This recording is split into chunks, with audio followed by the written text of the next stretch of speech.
victoria en este complejo Rally Lloret de Mar. 6 tramos a doble pasada muy complicados, la noche, la humedad, condiciones muy difíciles, particularmente hoy en la bajada de Usó.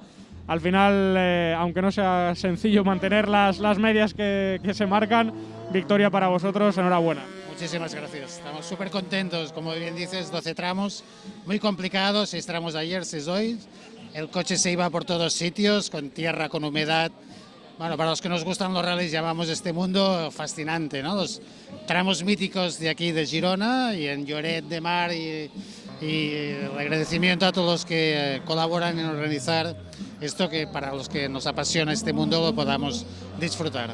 Sí, la verdad es que sí, es muy emocionante, además compartir esto con un padre, ¿no? Es aún más emocionante, y además en el rally de casa, ¿no? Que son los tramos que yo siempre he ido a ver de pequeño y siempre he soñado con hacer, y ahora estar aquí delante haciendo todo lo que podemos, que se nos da bien, y que aunque ha sido un rally muy de velocidad, estamos muy contentos y satisfechos con lo que hemos hecho, con los entrenamientos y con el rally en general.